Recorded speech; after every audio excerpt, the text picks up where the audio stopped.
Good morning. Morning. Okay. So today we'll be diving into 1 Corinthians chapter 13, verses 1 to 13. So let's begin by reading the passage. If I speak in tongues of men or of angels, but do not have love, I am only a resounding gong or a clanging cymbal. The gift of prophecy and can fathom all mysteries and all knowledge, and if I have faith, I can move mountains, but do not have love, I'm nothing. If I give all I possess to the poor and give over my body to hardship, that I may boast, but do not have love, I gain nothing. Love is patient, love is kind, does not envy, does not boast, it is not proud. It does not dishonor others. It is not self-seeking. It is not easily angered. It keeps no record of wrongs. Love does not delight in evil, but rejoices with truth.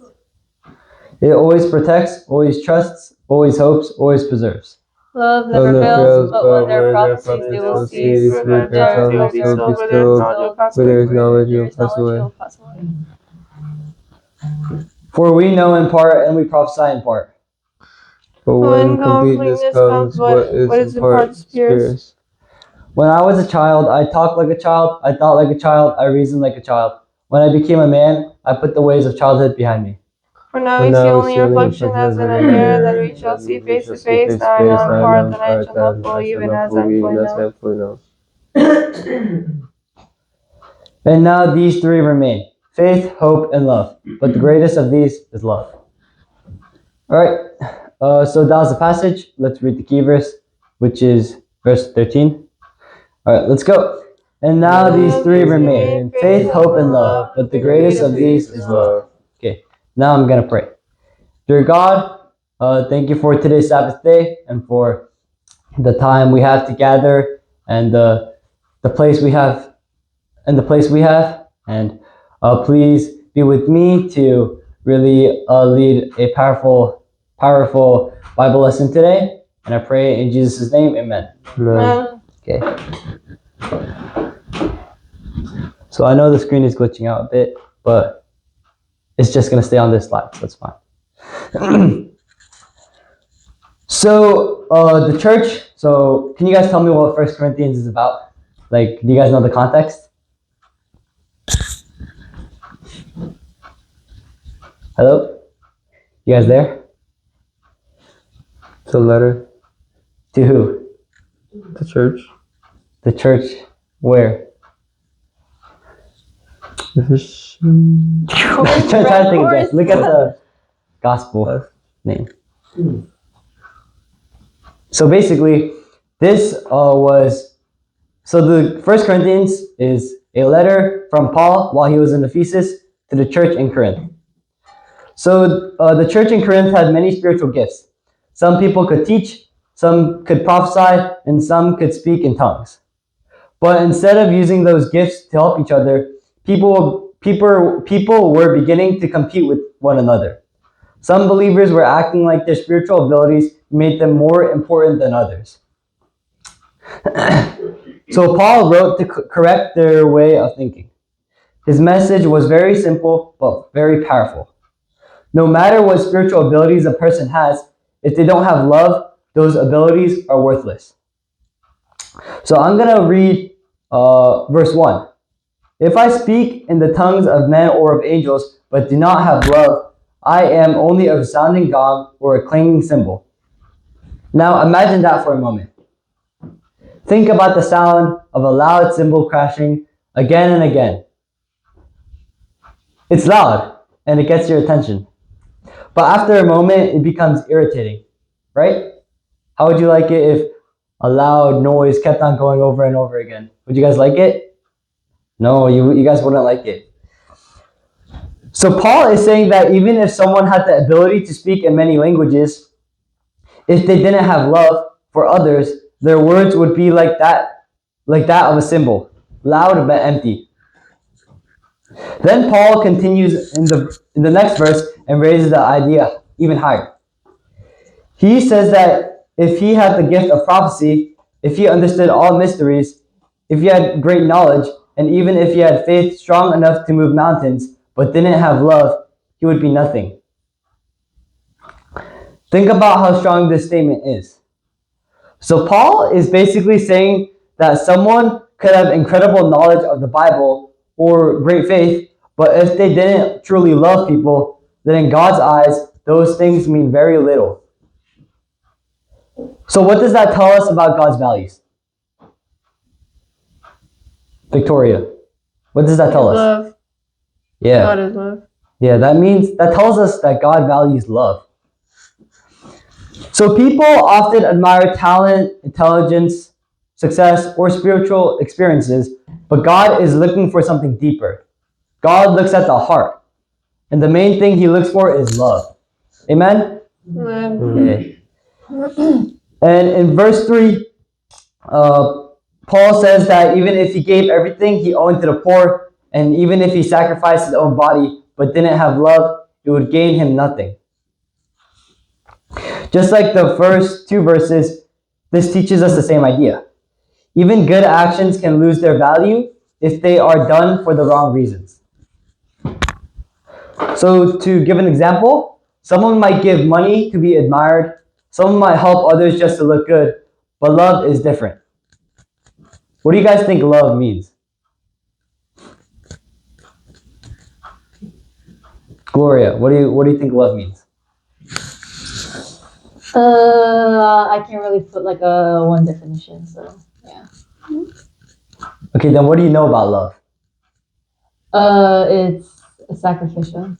Sacrificial, unconditional? Yeah. Yeah. So love is not about attention or recognition. Love is about genuinely caring about others and wanting what is best for them. Amen? Amen. Yeah. So after explaining how important love is, Paul begins to describe what love actually looks like in real life. So he starts by saying that love is patient. Patience means choosing to stay calm even when people annoy us, frustrate us, or make mistakes. You guys heard that? I'm going to say it again. Patience means choosing to stay calm even when people annoy us, frustrate us, or make mistakes. Amen? Yeah. But, this can be difficult, especially with people we see every day, like family members.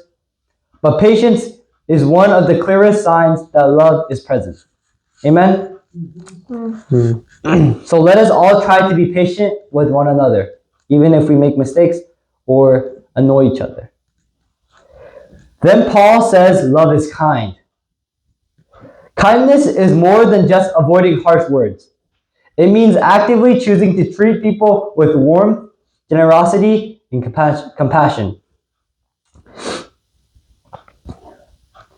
Kindness shows itself in the little things, like encouraging words, helpful actions, and simply paying attention to someone who needs help.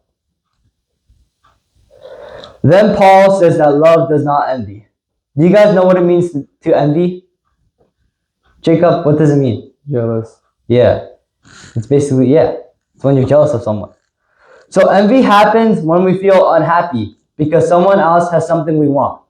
It could be success, attention, possessions, or even things like opportunities. Love, however, celebrates what others do well.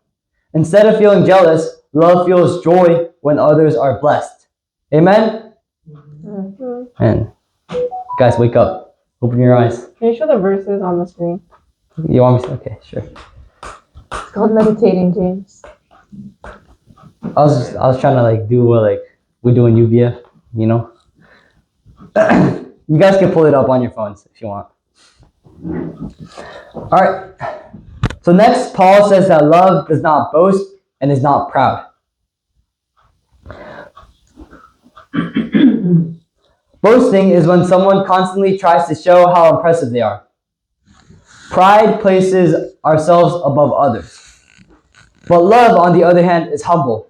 It doesn't try to prove superiority. It focuses on lifting others up rather than elevating itself. So when we have love, it's important to be humble. Paul continues by saying love does not dishonor others and is not self-seeking.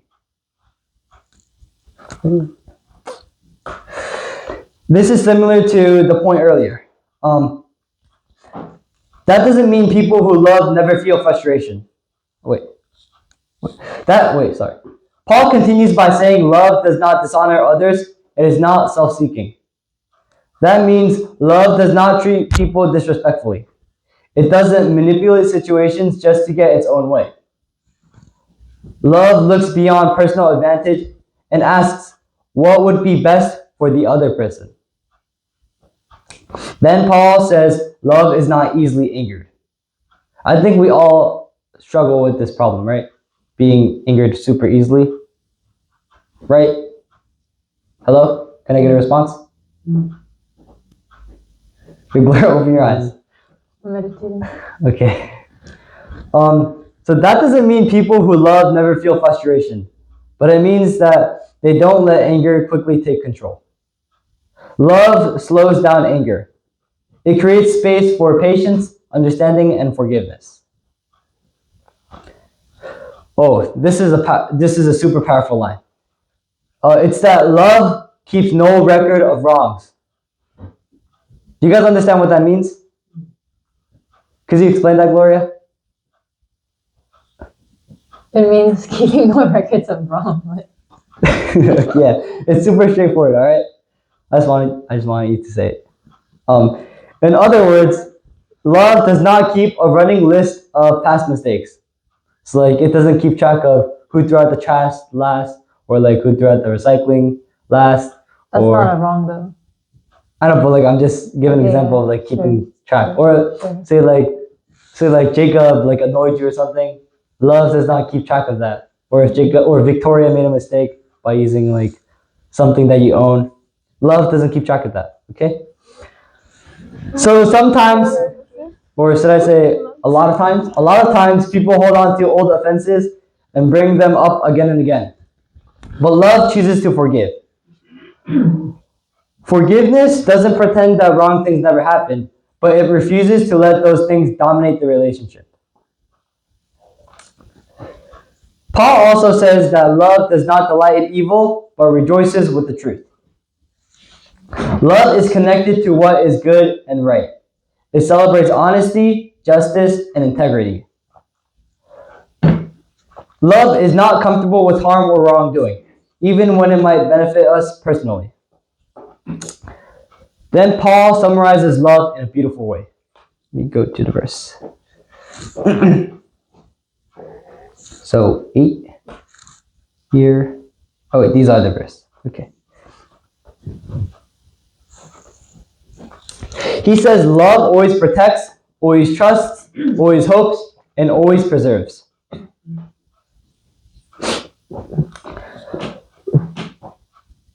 So love protects people, love trusts, love hopes, and love preserves. Okay. So after describing love, Paul explains something else important. He says that many spiritual gifts will eventually pass away. Right here. But love never fails. But where there are prophecies, they will cease. Where there are tongues, they will be stilled. Where there is knowledge, they will pass away. So prophecies will cease, tongues will stop, and knowledge will fade. But what happens to love? Does it fade? Does it disappear? No, it stays. It never fails. This is because many spiritual gifts are meant for this life and for specific purposes in the church. It's not meant to show off. But love reflects something much deeper. It reflects the very character of God, because God is love. Amen? Okay. And love is eternal because God himself is love. Paul then explains that our understanding right now is incomplete. He compares it to seeing a reflection in a dim mirror. In the ancient world, mirrors were not clear like the ones we have today. They were made of polished metal and gave only a blurry reflection. Paul is saying that right now, our knowledge of God and our understanding of life is limited, but one day we will see it clearly. Even though many things in this world change, Paul ends this chapter with one of the most famous statements in the Bible. He says that three things remain. What are those three things? Faith, hope, and love. Amen. Faith, hope, and love. Faith is trusting God. Hope is looking forward to what God has promised. But the greatest of these is love. Do you guys know why the greatest is love? Why love is the greatest? I said it earlier, if you're listening. Because God is love. Yeah, amen. Because love is the one that most clearly reflects who God is and how He wants us to live with one another. So faith connects us to God. Hope keeps us looking forward, but love is what shapes how we treat people every day. So the challenge from this chapter is very practical. It's something that we struggle with every day. So when we read this and when we read this and meditate on this passage, we should ask questions like, are we patient with others? Are we humble rather than being proud? And are we quick to forgive and not quick to being angered? And think about choosing love even when things are difficult. Amen? Amen. So I urge you guys to always stay humble. I mean, this includes myself too. To stay humble, to love, the topic is love. To stay humble, to be slow to anger, to be compassionate, and finally, to always reflect God's love. Amen? Amen. Okay. So now let's read the key verse. Verse 13. Let's go. And now these three remain: faith, hope, and love. But the greatest of these is love. Now, before I pray to end the lesson, let's go around and say one thing we learned from today's lesson. Let's start with Victoria. I learned that love is the answer to everything, and that it's a very powerful tool that we should know how to embody because God is love. Amen. Can you go back to the verses? Because I Which can't verse? remember like everything. Okay. From the start? Okay, so from this passage I learned that love is very important. It's the greatest out of faith and hope, and that without love I liked how you explained the first verse about how if you don't have love, then you're like a resounding gong or playing so loud, and like you're very annoying and just loud and kind of have like no. What's so funny? Because Vicky gave you a side eye. Having no good purpose. And that everything else fades and fails except for love. Amen. Okay, Jacob. And that so we need to love each other and have love, because God is love. So if you don't have love, if you're not fulfilling like our duty and our purpose as children. Okay. And so we must reflect God's love for others. Amen.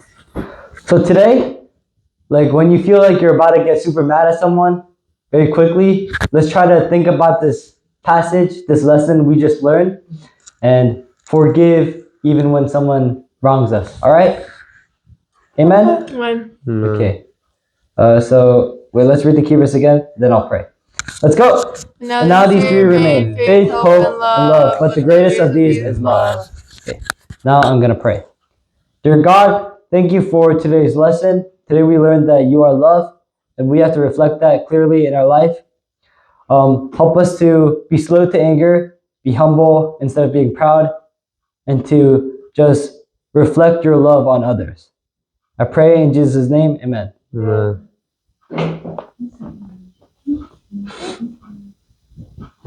Which else he said? He said preserve, I think, instead of persevere.